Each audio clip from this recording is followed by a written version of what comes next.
Well, a comfy Thursday on the way as temperatures climb into the low and mid-60s this afternoon, although you'll notice clouds on the increase as we work our way through today. Some rain on the way, but it's really the best kind of rain. It happens late tonight and through early Friday morning, mostly while we're sleeping. We're still in the 60s for Friday, but cooler weather returns heading into the weekend with extra clouds and maybe even a spotty shower for your Saturday.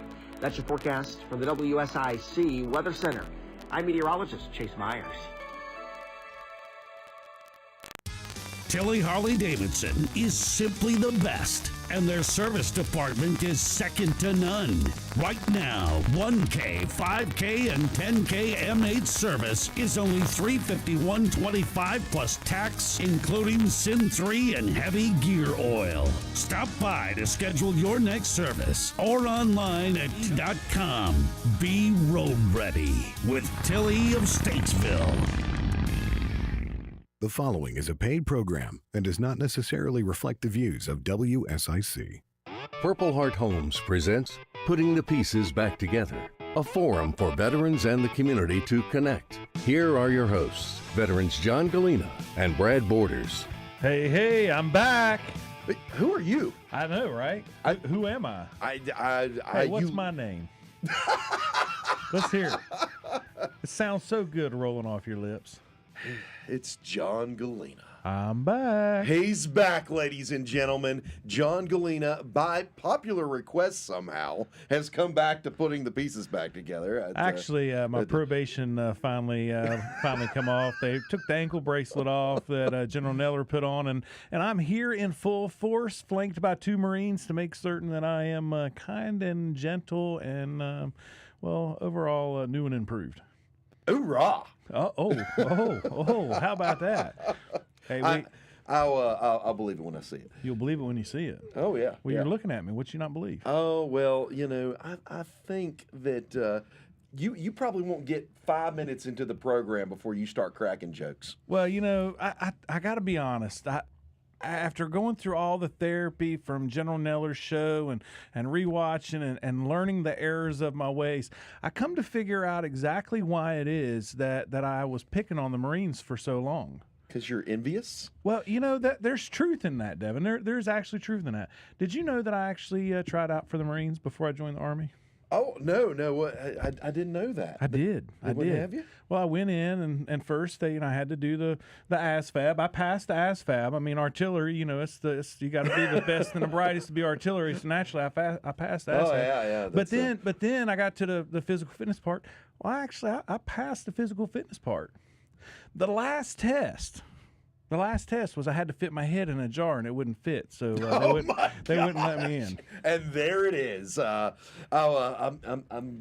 not gonna report you to the sheriff, but if he happens to listen to the broadcast, I'm pretty sure that's a violation of your probation. No, I don't think so.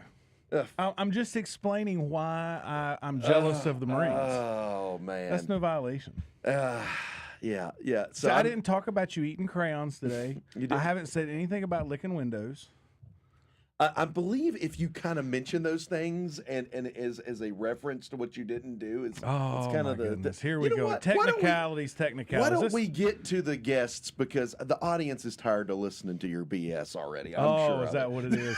All right. Well, which one do you want to introduce first? I want to introduce Army first. Oh, well, I guess go ahead. Oh, look at there. One for the Army. There we go.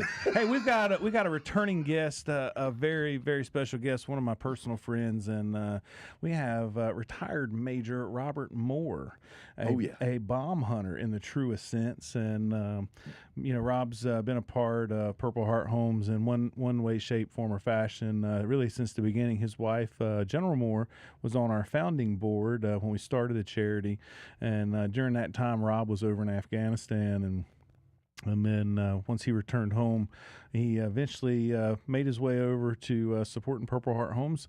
Is the COO of our manufacturing partner, Bronze Star Homes, and so we're thrilled to have you back on the show with us, Rob. Thanks for coming in. Not only am I really happy to be here, I'm happy to be here under these circumstances. I think the last time I was here, I was the sacrificial guest of my wife Christina, And so as she was able to, talk more about her career, I was able to fill in some of the very small gaps there. But this show today, and what I wanted to speak to you and your audience about is a lot bigger than that for me, because I've actually got a gentleman here that represented an organization that does what I like to think I do for other vets. He's doing something for me, so I'm going to leave that to him to talk about. He's got a real strong message for a Marine, and I'm just very proud to be here with him. And hey, thanks for you guys having me on. Oh yeah, thanks for being here. We're thrilled to have you here, and Rob, just to kind of touch on a few points before we get to your guest, and just this idea of kind of give us the high level of your story, and we got a few minutes before our first break. Give us the high level of your story, and what has led you to here where you're at. I mean, from 9/11 to today, I believe 7 combat tours. You were there on ground zero for 9/11, so kind of been through a lot. But share a little bit more with us. Well, you got a lot of that right. A lot of it sounds like more of my story as I get older and more combat tours. Now, I've only got 4 combat tours, but they were very important combat tours. No, but I'm going to say it started back in 9/11, getting, going to Ground Zero and being, part of that, the rescue mission. Then that led to 2 tours in Iraq, and then finally another tour in Afghanistan. So overall, high level, I started out in 1987, fought in Desert Storm, and then, as I said, a couple tours in Iraq and then Afghanistan. So out of my 25 years, I did about 4 years, in action. Met my wife in the Army, and we actually did it, little known fact, we actually did a tour together. So we did a year together in 2005 in Balad, a.k.a. Anaconda, up in Iraq. And so, not only is the military a big part of my life and my backstory, it's a big part of my entire family. Wow. Oh man, that's amazing. We just really appreciate you. How about going ahead and introducing your guest and give us a little bit of the insight as to what the rest of the show is going to be about before we cut to break. And so I'm going to let Sean kind of introduce himself and the particulars a lot more. What I can tell you is that he leads an organization that is offering me and at least 19 others right now a sponsorship towards hiking the App Trail. Sean is a former Marine. Started out enlisted at 0311, which is their grunt, and then became an armor officer, which is a very specialized field within the Marine Corps. So I can tell you a little bit about his military career because that's kind of what I focus on. But he came back from the war and decided he was going to, as we say, walk off the war on the App Trail, and he did. And he decided there was something there that was magical enough to want to make that opportunity available to other vets like me. Well, I tell you, it sounds really interesting, and Sean, I'm looking forward to hearing more. I just think about walking off the war. I did a lot of walking while I was in Iraq. I don't know about you guys, but armor and engineers. I maybe I got the wrong end of the enlistment stick there. I had 2 boots. I don't want to be ugly, John, but I'm not going to let you drive a Humvee for me. That's all I'm going to say. Hey, look, it was just 2 landmines. It wasn't no big deal. No big deal. I mean, it was easy. I took a little nap for 45 minutes. It was no worries. Yeah, no worries. Well, Sean, welcome to the show, and really glad to have you, and look forward to hearing your story and how you got Warrior Expedition started and the inspiration behind that when we come right back. So be sure to stay tuned in. You are listening to Putting the Pieces Back Together on WSIC News Talk Now.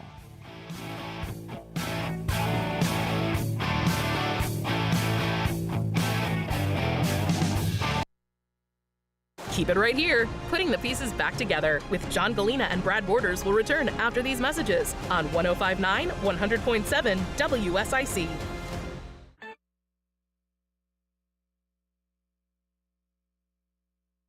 Yeah. Go ahead. So wait a minute, y'all. I'm gone for 3 weeks, and you cut my bonus pay.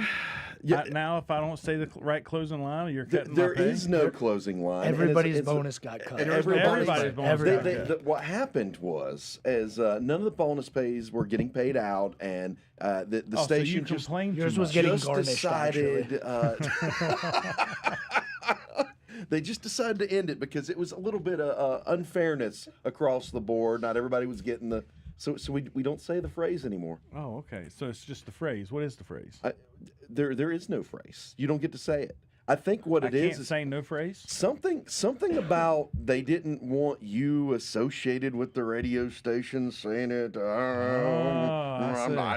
Hey, this is not my words. I noticed the new disclaimer on the front side of the, That's a legal thing. Oh, it's a new legal thing. It's not this just is you. Not It's not just necessarily the opinions of the radio station. So the radio station likes Marines? Is that what you're saying?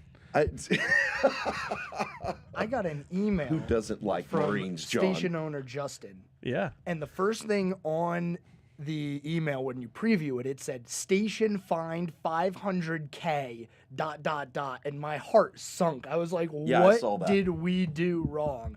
But no, that was just some other station that had some disclaimers missing. So we're being on the safe side. We don't want to get fined by the FCC. So what they're really saying is Justin is just going to push those funds over to our department as these are our opinions and not the station's. Okay, So well, enough shenanigans. we got to get to some meat and potatoes here on the show. And so Rob, you've been doing some training. You all ready? Well, as ready as I can be. And I think Wait a minute. Let's ask the Marine. Is he ready as he can be? No one's really ever ready. Oh, okay. You get ready while you're on the trail. Oh, you get ready while you're on the trail. Sean says I need you to do. I need you to be able to do 10 miles with 30 pounds, 3 days a week. wow, that's Well, that's a lot. That's a lot. But he also didn't say like uphill, downhill, and those kind of That's things. that's like Navy standard.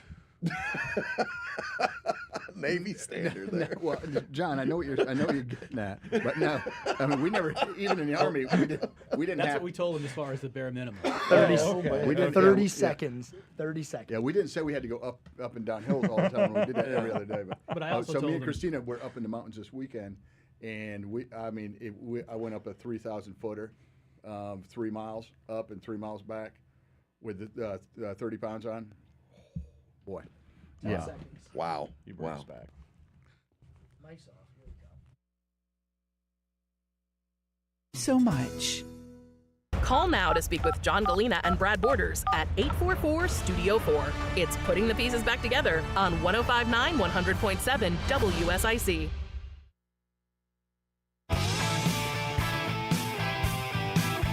Welcome back to Putting the Pieces Back Together. We are in studio with our guests, Rob Moore and Executive Director of Warrior Expeditions, Sean Gobin. Did I say your name right, Sean? You did. Wow, I practiced. It's I have a habit of not saying the guest's name right. Well, you're good because usually it's wrong about 70% of the time. So you're in the top 30%. So congratulations. Well, thank you. I asked my wife. So Sean, you're a Marine. I am. Wow. What drove you to join the Marine Corps? Organic chemistry. Does that mean your head fit in the jar? Oh, it fit all right. Oh man. I was actually Sorry, had to throw that in. After high school, I started my first semester of college, and so I was driving 10 miles one way from home to go to high school, and then I stayed, in Rhode Island to go to college, and now I was driving 10 miles the other way to go to college, working my crappy grocery store job, and I was sitting in class one day, taking organic chemistry, drawing molecular diagrams, and basically had a panic attack that I was going to spend 4 more years sitting in a classroom, living at home, working at the grocery store. So in the middle of class, I got up, I closed my book, I grabbed my book bag, I got in my car, and I drove to the recruiter's office and joined the Marines. Holy smokes. What a story. That might be the best recruitment story I think I've ever heard. That's Yeah, really the Marine cool. Corps should hang out outside of organic chemistry classes and pamphlets. Well, they certainly wouldn't be any use in Army recruiters hanging out outside of organic chemistry. Oh my gosh. All right. See, I'm it's fair game for everybody. It don't That's matter. right. Yeah, it's shots everywhere. Yeah. And so, what's your first duty station in the Marine Corps? Oh, that was a good story too. So my first duty station was so we had a friend of the family that was the regional recruiter for the Marines, and I had requested East Coast because I grew up in Rhode Island, want to be on the East Coast, and so graduated boot camp, went to School of Infantry, and then upon graduating School of Infantry, they send you to your first Victor unit. And so my unit was 2-3, which I'd never heard of before. And I'm like, huh, that's got to be Lejeune, I'm assuming, East Coast. And so I asked my my sergeant instructor, I'm like, hey, 2-3, that's Lejeune? He said, no, it's in Hawaii. I'm like, God, he's messing with me. So I thought he was messing with me. I assumed I was going to Camp Lejeune. And later in the day, ran across somebody else. And they're like, hey, what Victor unit you get? I said, 2-3. They're like, oh, you're going to Hawaii. I'm like, you gotta be kidding me. There's Marines in Hawaii? I think technically it is on the east coast of Hawaii, right? Yeah. yeah, Kaneohe Bay. And people beg for that unit. I mean, So I had a real cush first tour. Man, that is great. That is really great. And how long were you in the Marines total? So I did one tour enlisted in the infantry with 2-3, and then I got picked up for a commissioning program. So too smart for my own good. My head did not fit in the jar. So good for you. So then the Marine Corps decided. So it's funny. I quit college to join the Marines, and then the Marines decided I needed to go back to college, and so they sent me back to college, and then graduated July of 2001, and then as we all know, a few months later, 9/11. Yeah. So yeah. You know, from a percentage basis, the aptitude of the Marine Corps is much higher than any other branch. Even Air Force. Is that right? It is. Wow, it is. And there's so few of them, and the numbers from an intelligence, aptitude standpoint is significantly higher than any other branch. Wow, I am amazed to hear you actually admit something like that on air. It's not admitting. I'm just stating facts. Wow. And I can back that up with the number of creative ways Marines come up with to get in trouble. Oh yeah, I think I found some too. I heard the best story about a Marine getting in trouble, a Marine officer, in fact, and he might very well be listening. If he's not listening live, I'm sure he'll hear the show. We'll get him on here to tell the story himself directly, but he was eating goldfish out of a goldfish koi pond. Oh my gosh, not the crackers. No. The unit, his unit, they were having a little celebration, and they had a little, maybe too many libations. Too much sake. And next thing you know, the goldfish in the pond disappeared. And the next morning, when the general was noticing that there were no more goldfish. Holy smokes! How do you? Who knew they tasted that good? Well, yeah. Apparently, all those commercials about the crackers are marketed towards Marines. Who knew? Maybe. Yeah. Have you seen the multicolored goldfish? Oh, I have. Yeah, my kids used to like those. The rainbow ones didn't taste as good. My daughter said that. So okay. Yeah. All right. So deployments. What kind of deployments did you see over your course of your service? Well, I came back in on the officer side right after 9/11, and so went to tank school, checked into the fleet, and then 10 days later we deployed to Iraq, to Kuwait. And so my first operation on the tank was crossing the border from Kuwait into Iraq against a mechanized infantry company. So, wow. So I was there for the initial invasion as a tank platoon commander in 2003, and then came back and then took over within the Marine tank battalions. We have TOWs and scouts. So Marine infantry that shoot the tow missiles and heavy guns that are Humvee mounted. And so I took over the tow platoon and basically reconfigured it, as a motorized infantry platoon, plus reinforced, and then went back to Iraq in 2005 to the city of Fallujah. And so fought in and around Fallujah during the back end of 2005. Came home, did a B billet, and then came back for my company command tour. And at the end of that, I got tagged to do an individual augment deployment. So I spent all of 2011 in Afghanistan training the Afghan National Police and Military Forces. Oh, wow. Wow. You know, it's always interesting hearing the time frames of other soldiers, sailors, Marines, and their deployments, and just kind of think of the crossover, right? Not only when I was there, but maybe where I was at, and you just think about this idea of, 2011, for instance. We were here and building a house in Connecticut for a young Marine that had lost his arm in Afghanistan, and you sometimes forget that while we're here stateside enjoying life and doing the things we want to do and spending time with our loved ones, that there's somebody deployed fighting for freedom somewhere in the world. Absolutely.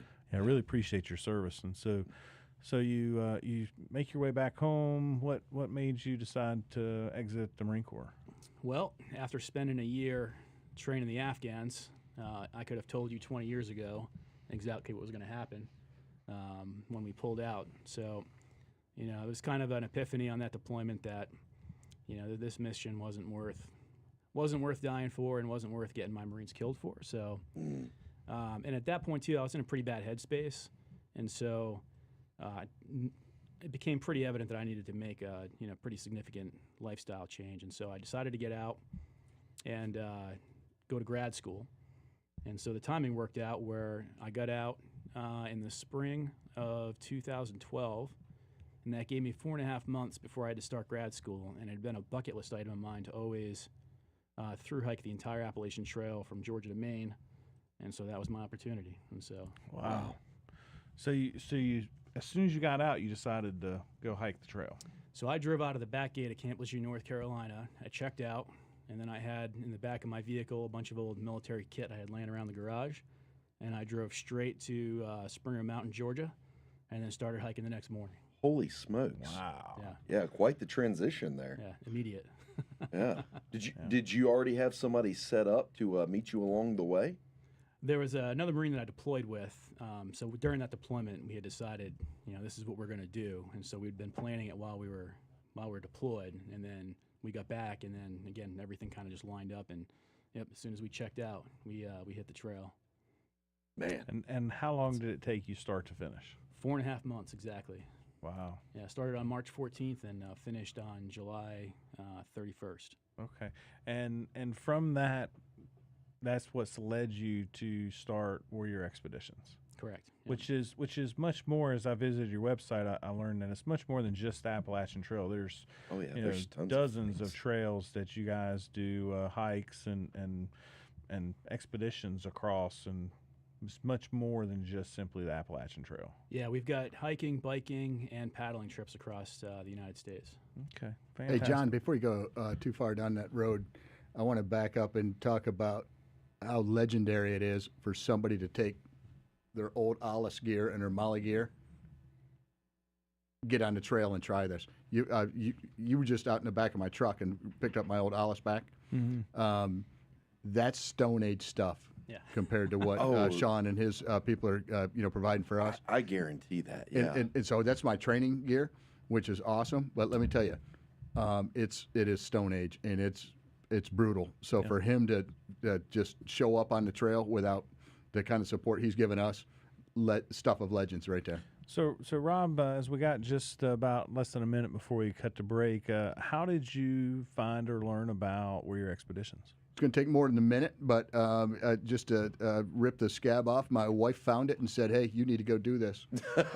And so, my wife, and so that's what I got to do. So like what she wants. So like every good major, you did exactly what the general said. Absolutely.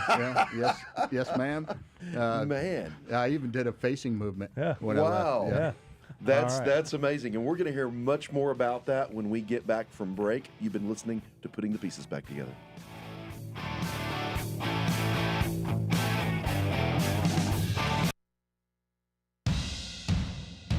More Putting the Pieces Back Together with John Gallina and Brad Borders coming up on 105.9 100.7 WSIC. Well, a company Thursday on the way. All right, you're back. So I just want to come immediately into this break talking about how awesome our engineer is for improvising, adapting, and overcoming the problem. You should have joined the Marines there, Joe. Yeah, It's, he does. He does a great job. So, Sean, while we're in the break here, I just got a couple of questions. Your hike, that first hike, what was the high point of it, and what was the low point of that experience? Well, the low point was definitely the first third. I went out there with all the wrong gear, didn't really read a lot into what I needed to do. Right. Through hiking is completely different than ruck marching, and so I went out there with military gear and tried to ruck march it. By the end of the third day, I had shin splints and knee pain and blisters, and I was pretty much a wreck. And so then I had to heal while hiking for like the next month. So the first third of it was real bad, based on the damage that I did in the first 3 days. But then, after about a month, all the overuse injuries healed, and then spring, started to turn into, it was warmer spring versus, late winter. So the weather changed, and the flowers were blooming, and the grass was green, and it was warm out, and that's when it was like, oh, all right, this is kind of fun. Everything stopped hurting, and then once everything stopped hurting and the weather was nice and I started to enjoy myself, that's kind of when I was able to, focus more on, the mental health side of what was happening. And I didn't even realize it at first, but after a bit, it was like, all right, wow, there's something significant is happening here. And so, by the end of the hike, the bottom third of it, it was, there was a night and day difference, physically, mentally, and emotionally of what was going on. Wow. That's really great, and in the process of this, as you're kind of going through, and you realize that, this equipment and this through hike, the pains of it, was there a point at which you had a connection back to the military? I mean, was it a reflection on your time? Was it just leaving all that behind? What were your thoughts like in that process? Well, that's a long answer, but I'll give you the quick version since we're on a break. For the time that we spent in, you're on the deployment assembly line, so you're either on a deployment or training for the next deployment, and there was no time and space to process anything, and so you just pack it away. And so you had all that trauma packed away for so long that, then when I got out and I was hiking for 8 to 12 hours a day in nature with no distractions, and your brain has no choice but to finally go back and start to unpack everything. And so it was 4.5 months of just unpacking, processing, and coming to terms with everything that you'd experienced over the past, for me, that point was over a decade. So wow. Now, Sean, you did it in 4.5 months? Yep. Just for those that don't have a reference point, 6 months is kind of the standard. I was going to ask. I kind of felt like that was a little bit faster, but Marine right off active duty. Marine right after off active duty. Yeah. It's that seems like one of those things like you'd been training for it all your life. Well, I also had grad school that I had to show up for, and so I was on a compressed timeline. If I could do it over again, I would have spent 6 months doing it. It would have been a lot more enjoyable. So. Part of my thought process too, lends me to the question of coming straight out of active duty and doing this, ruck march or through hike. Is that different from someone like Rob, who's been off of active duty for 12 years and now going on this through march and unpacking all this stuff? The therapeutic part of it is exactly the same. We've had Vietnam veterans that have done our expeditions, and the experience while on the trail is the exact same. The only thing that's different is how long you've been dealing with the demons on the civilian side since getting out. That's really the only difference. Wow. That's great. Yep.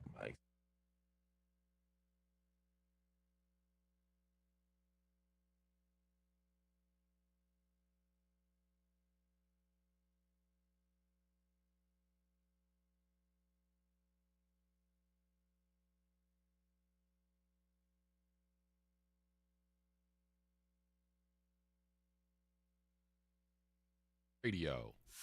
Now, more Putting the Pieces Back Together with John Gallina and Brad Borders on 105.9 100.7 WSIC. Welcome back to Putting the Pieces Back Together, and this is a very special episode and show of Putting the Pieces Back Together, as we are here talking about warrior expeditions and our good friend, retired Major Rob Moore, going on a hike to hike the entire Appalachian Trail, a through hike as it is affectionately called. And Rob, exactly how many miles is this? Well, it differs from year to year. So if you're trying to put me on the spot, I'm going to go ahead and hit you with a 2197. Okay. What do you mean by it differs from year to year? That sounds... Well, when the ice caps rise up, you got to go further distance. And look, when I was born, Noah was still on the ark. No, because they have to. You literally get a different official number every year, and that's based on a lot of times. Maybe like last year, they had some real bad water issues up around like Bear Mountain. Which is up in New York, right? Sure. And so now instead of maybe going over Bear Mountain, you go around Bear Mountain. For instance, so yeah, that's kind of what changes. Yeah, I was kind of that makes sense. It's not a elastic earth flat situation or anything like that. As much as you would like me to tell you that, it's not that.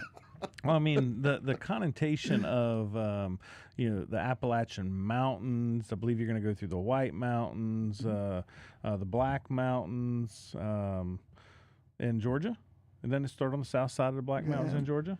No, I think it's north of that. It starts north of that. Yeah. Okay. I mean, so it's not flat, right? No, it's definitely not flat. No, definitely no. As it turns out, over the river I haven't done it myself, but everybody woods that's done it actually says, yeah, there's a lot of hills you got to go over.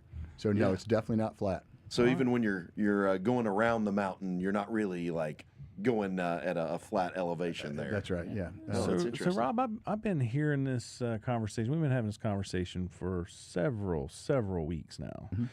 How long have you been planning to do this?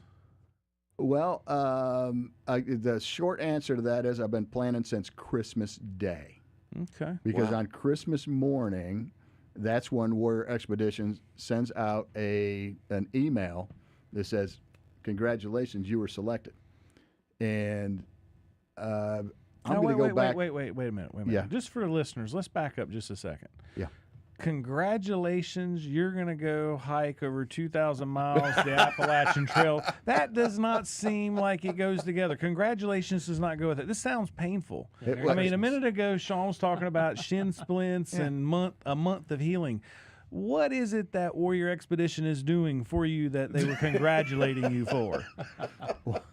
Let me just complete that thought and say, yeah, on Christmas Day they're like, hey, you made it, which is really a big deal because 400, 500, 600 people apply for this, and only you're down selected to 10, 20, 30, or whatever. Wow. So it's a real honor to be selected. And I think, and what I've noticed in talking with my friends that have been selected is they pick the people that are closest to death, so that we're going to get all these people out of the way first. So they pick the people on the back of the. Sean's over here kicking me in the shin, telling me that this might not be very good marketing material for their charity here. Sean, is that in any way accurate? I'll give you the real answer. So it's interesting. We do get, like Rob said, we get hundreds of applications every year, and we've typically got enough resources to put about 40 veterans per year on trail. Mm-hmm. And so it's a pretty in-depth selection process that we go through, and we're kind of looking for two things: who needs it, like who's going to get the therapy part of it out of it that you hope to get, and then the other part of it is who's going to make it, because in order to get the therapy out of the experience, you got to make it up the trail. So we're looking that makes a lot of sense. Those two things are kind of what we're focused on. And so exactly what is it that you were congratulating him for, other than that he was accepted for being put on the trail? So type 2 fun. That's what we're congratulating that he's going to have. But so what Warrior Expeditions does for the veterans that are selected is the main thing is we completely outfit them with all of the gear, clothing, and supplies needed to complete the entire journey. That's the first thing. The second thing we do is we also set them up with community support along the way. So Again, on average, it takes about 6 months to do the entire Appalachian Trail from Georgia to Maine. And then we've got communities located along the trail about every 3 to 5 days of folks that'll host the veterans for a night. And so as they cross through the towns on their way north, we have people that'll pick them up off the trail, give them a place to stay, a place to get cleaned up, a hot meal, laundry, and then put them back on the trail the next day after breakfast. And so about every three to 5 days, you've got folks that are waiting on you to help you along the way. And then we also spend the first week with each group of veterans on each trail doing a training and orientation package. So we teach them everything they need to know to be successful, and then we shadow them up the trail for the first section to answer questions and problem solve issues, and then we peel off, and then they're on their way north. So this training on the trail, is this like what berries to eat or not eat, or I mean, what kind of training are we talking about? Most of the training is what not to do. Oh, okay. What not to do? Yeah. And so I look at my personal experience, and then anyone that's been involved in the thru hiking community, the first week of folks on trail is pretty entertaining to watch. So there's a lot of things not to do. So is this like anything a bear does in the woods you don't do in the woods, or? No, it's more and especially with veterans, it's don't hike the trail like you're still on active duty, right? Oh, I could definitely see that being an issue. It's literally not a forced march. No, it's literally the tortoise and the hare analogy. If you're the tortoise, you're going to be okay and you're going to make it. If you try to be the hare, you're going to hurt yourself. Yeah, sometime within the first 2 weeks, you're going to be at medical. If the veterans are going too fast, do you slap their hand a little bit and hey, you need to back it off a little? Pain is a great teacher, and so typically we don't have to do anything. And fair enough. It's self-correcting. So. It's self-correcting, yeah. Oh, I love that. So, do you track? They have some type of tracker that you keep up with your candidates that you're sponsoring through the hike? No, we don't put a chip in their head, if that's what you're asking. But we do. There is constant communication with them while they're on the trail. So we're in constant contact with them, coordinating the community support, answering questions, dealing with issues, swapping out broken gear. And so we also have 2 psychologists that are on staff that provide psychoeducational messages once a week that teach them how to process and cope with some of the things they may be experiencing while they're on the trail. Now, are the staff members in your team with Warrior Expedition, are they all veterans? All but one. Okay. Really? Fantastic. Yep. Man, that is great. And so what year did Warrior Expedition start? So I did my hike in 2012, and then we supported the first group of veterans on the Appalachian Trail in 2013. Wow, that's fantastic. How many have went through the program already? Wow, in total, we're probably over 500 if I were to guess. And all of them successful for making the full hike? Oh, no. We have about a 80% completion rate, which, if you study the Appalachian Trail, usually it's only about 20% of those who start it complete it. So you got a really good selection process going. Yeah, so our numbers are high compared to the average. And the ones that don't make it, a lot of it is just things that are outside of their control. The big one is injuries. So overuse injuries are common. Another one is, if there's an emergency in the family, someone passes away or whatever, that's obviously, they need to go home and take care of business. But now, do they get a redo? They get a recycle? Yeah. So depending on the circumstances, we absolutely let them come back and give it another whirl. Well, that's amazing. Yep. Yeah, that's cool. Give them that second opportunity. Rob, just kind of turning to you here for a minute. What is the biggest concern for you that you have as you're facing getting started here? Yeah, without question, I think this is going to apply across the board, particularly for people that are married that have children, is the home life.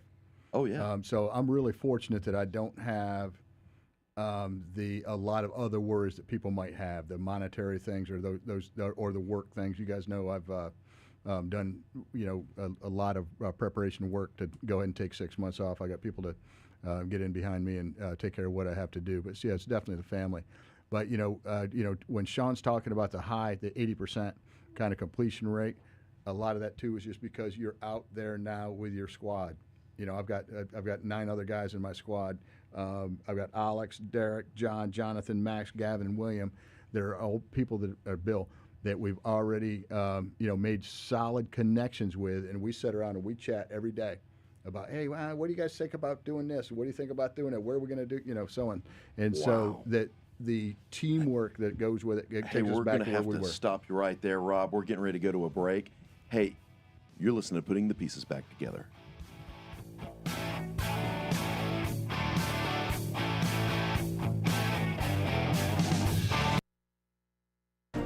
There's more Putting the Pieces Back Together with John Gallina and Brad Borders on the way from 105.9 100.7 WSIC. All right. You know, this is just great conversation, guys. I'm really enjoying this and certainly learning a lot, Sean, and so many other questions here. As we think about, you know, some of these challenges up front, you brought in the psychologist aspect for On the Trail. Is there involvement with them to help prep each, I don't want to say candidate, but each veteran before they go onto the trail? Are they having pre-work with them? The staff do, not the psychologists. We introduce them during the kickoffs. We do video conferences with them, and then do the introductions, and then explain the part of it as far as the psychoeducational messaging. And then they're available for, you know, questions along the way for the entire journey. But the staff, we're the ones that are getting them prepped and ready to go. So there's a number of video conferences that we have before they step off. So did you journal your experience, and is that sort of the basis of this? And you had mentioned that you had one of your battle buddies that went on the trail with you. Are you two doing this together now? Is he a part of this? No, he actually, when we finished, we both went to grad school, so we were at the University of Virginia for grad school, and then he went and rejoined the Air Force as a pilot. So he's super smart. Yeah. Wow, yeah. He went back to be a pilot, and I took warrior expeditions and ran with it. So. Okay, fantastic. So did you journal along the way? Is that sort of how you come up with the programmatic structure for it, or? I didn't journal, but you know, I was stuck in my head for 4.5 months and kind of just built it out, you know, in my head. And then when I finished, put it into practice. So. You know, it always amazes me the folks that we get to meet that have a love for their fellow veteran, and they have an experience that helped them, and then they want to pay it forward. Yeah. I mean, I think that is just fantastic in what you're doing, and really great to get to meet you and learn about Warrior Expedition. Thanks for having me. I really appreciate it. Yeah. So, Rob, just kind of going back to your question, you know, you talked about the home life kind of being a concern. What's the concern on the trail? Right? Are you afraid of bears? It's kind of universal. We talked about bears, you know, a couple weeks ago. That's the concern. He told me he had a little pocket knife. He was going to stab a bear if it got up on him. I don't think he said that. I dare a bear. I dare a bear because I want that as a story that I can use it to VFW someday. Yeah, I was doing a trail. Yeah. But now I'm not worried about bears or rattlesnakes or any of that stuff. I was out there in the wilderness. I seen it in his eye. All I had was an eagle. No. Mosquitoes are much more of a threat than the bear are, and ticks actually. Yeah. So. Oh yeah, the ticks. Oh, Lyme disease. Now that is I scary. didn't think about ticks. Yeah, Lyme disease is a real thing when you get up to like New Jersey. Big time. Yeah. I don't know that we can make an official announcement, but we have discussed possibly Rob checking in with us along the way. Oh, I like that. I like that. Yeah. So I like that. If, it depends. I might like it. I mean, you guys might not like it. Well, yeah, he might not. I don't. Well, we'll probably have to do some pre-recording and throw it in there in segments.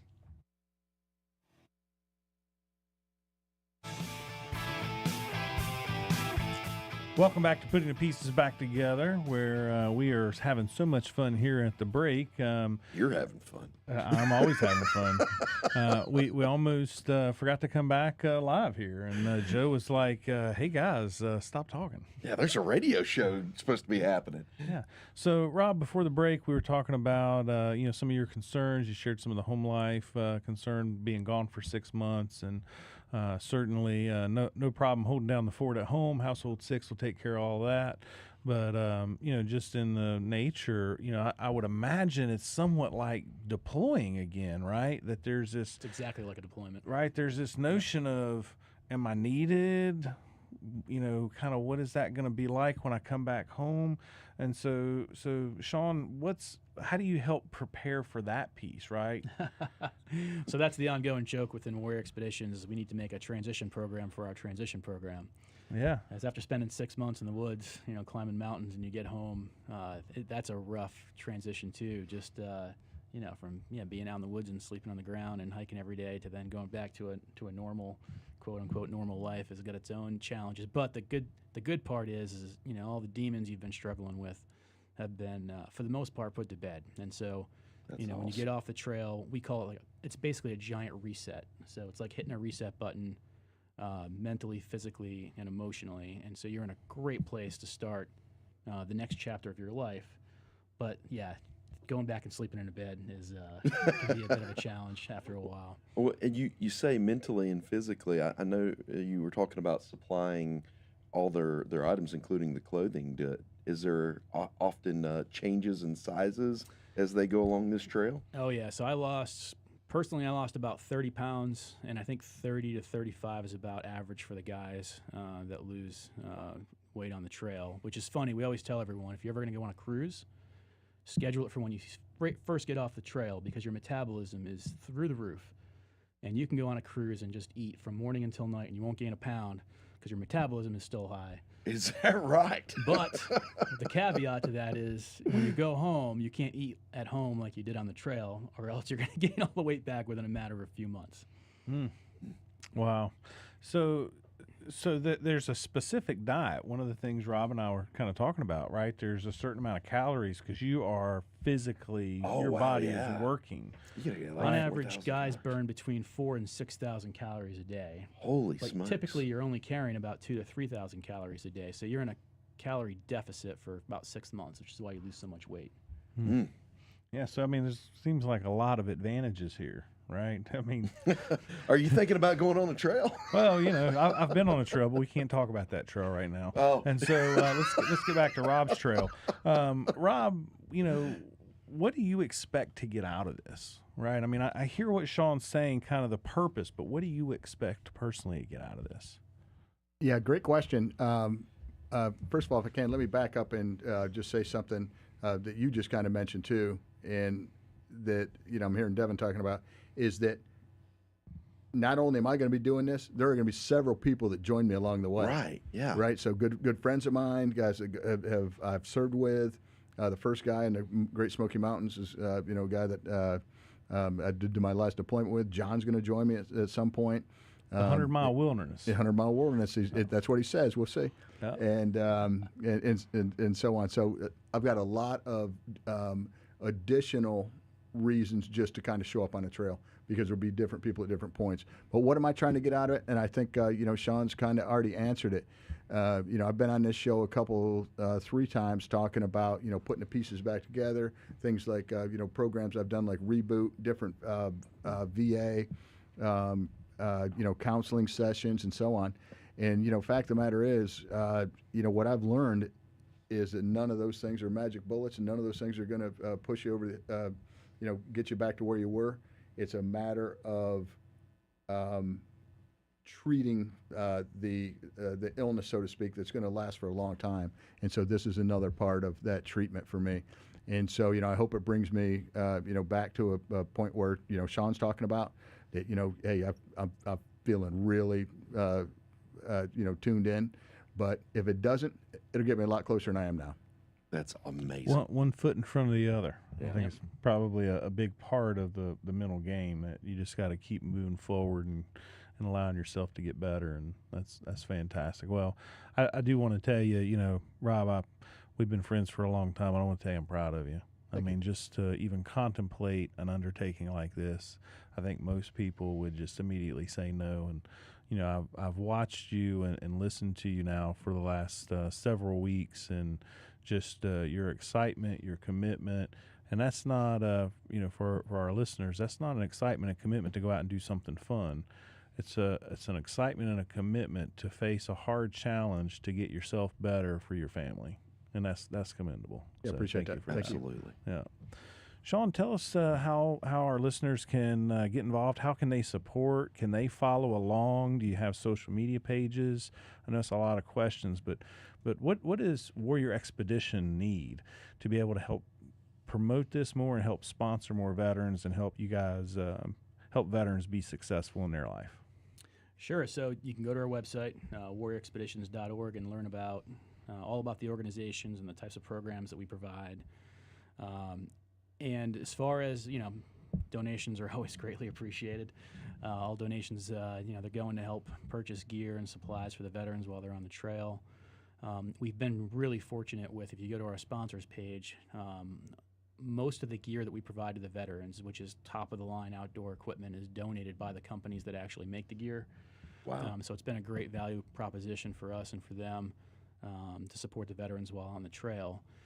We also have interactive maps of all of our trails. So if anyone happens to live anywhere near the trails and they want to be a community supporter, one of our hosts for the veterans as they make their way up the trail, we're always looking for new community supporters, just to make sure that they roll down the windows when they let them in the vehicle, because they're going to smell like a dead cat by the time they pick them up off the trail. So just be forewarned. That's the one downside of volunteering, but otherwise it's a real rich experience to kind of see the transition firsthand as the veterans are making their way up the trail. Yeah. Well, I can only imagine after spending some time over in the sandbox. You go a while without washing your clothes, you kind of smell. Oh, yeah. It's probably going to bring back some memories all by itself. Oh, yeah. Yeah. It's a smell you never forget. Yeah. No, that's right. Well, Sean, it's really great what you guys are doing, and we want to support, as well. And, the aspect of Purple Heart Homes and the work that we do, while it's largely centered around the house, it is centered around, this thought of mental health and really combating veteran suicide, and that we want veterans to know that they're not in the fight alone, right? That there are resources out there, there's a community out there. We want to connect them with the community. That's what putting the pieces back together is about. It's about helping bring everybody together, and Warrior Expeditions is a part of that, right? And so what you guys are doing is really helping veterans be able to come back home mentally, not just physically, and I certainly appreciate that personally, and we're going to support, and we just thank you for helping take care of our battle buddy.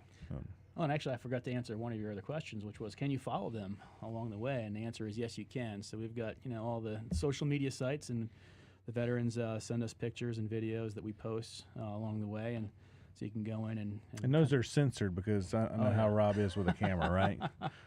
And if you really want to see some cool pictures, just scroll back and you can see the pictures of when they started and compare them to when they finished. And you want to talk about just a physical transformation. A lot of times you can't even recognize who's who.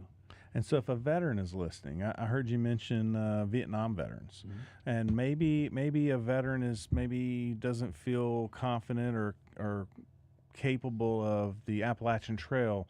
What are some other events or other courses that they could apply for and get involved with?